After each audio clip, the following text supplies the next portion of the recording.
السلام علیکم ورحمۃ اللہ وبرکاتہ۔ آپ کا استقبال ہے بصیرت آن لائن کے خاص پروگرام رسول اللہ صلی اللہ علیہ وسلم کی باتیں میں۔ حضرت ابو امامہ رضی اللہ عنہ سے روایت ہے کہ رسول اللہ صلی اللہ علیہ وسلم نے فرمایا کہ میں تم لوگوں کو اپنے اول امر یعنی اپنی ابتدا کے بارے میں بتلاتا ہوں۔ میں ابراہیم علیہ السلام کی دعا ہوں، یعنی ان کی دعا کی قبولیت کا ظہور ہوں، اور عیسیٰ علیہ السلام کی بشارت ہوں، یعنی وہ نبی ہوں جس کی آمد کی بشارت انہوں نے دی تھی، اور اپنی والدہ کا خواب ہوں، یعنی ان کے اس خواب کی تعبیر ہوں جو انہوں نے میری ولادت کے وقت دیکھا تھا کہ ایک ایسا نور ظاہر ہوا جس سے میری والدہ کے لیے ملک شام کے محل بھی روشن ہو گئے۔ قرآن مجید کی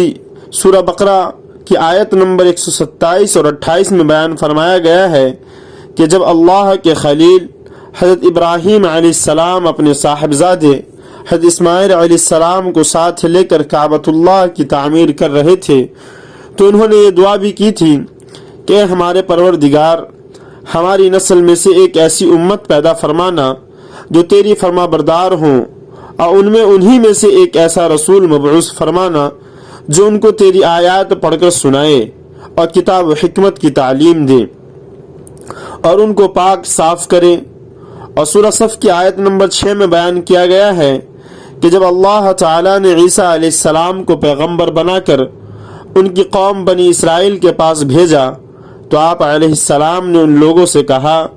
کہ مجھے اللہ تعالیٰ نے جن کاموں کے لیے بھیجا ہے ان میں سے ایک یہ بھی ہے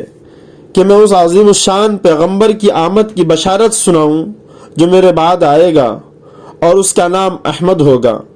رسول اللہ صلی اللہ علیہ وسلم نے اپنے اس ارشاد میں قرآن مجید کی انہی آیات کی طرف اشارہ کرتے ہوئے فرمایا کہ میں ابراہیم علیہ السلام کی دعا کا نتیجہ اور ظہور ہوں، اور میں عیسیٰ ابن مریم کی بشارت کا مصداق ہوں۔ آگے آپ صلی اللہ علیہ وسلم نے فرمایا کہ میں اس خواب کی تعبیر ہوں جو میری والدہ ماجدہ نے میری ولادت کے وقت دیکھا تھا کہ ایک ایسا غیر معمولی نور ظاہر ہوا جس کی روشنی نے میری والدہ صاحبہ کے لیے ملک شام کی عالی شان عمارتیں اور محل روشن کر دیے، اور میری والدہ نے اس نور کے اجالے میں ان کو دیکھ لیا۔ یہ خواب رسول اللہ صلی اللہ علیہ وسلم کی والدہ واجدہ نے آپ صلی اللہ علیہ وسلم کی ولادت کے قریبی وقت میں غالباً اسی رات میں دیکھا تھا جس کی صبح آپ کی ولادت ہوئی۔ ملک شام کی خصوصیت یہ ہے کہ وہ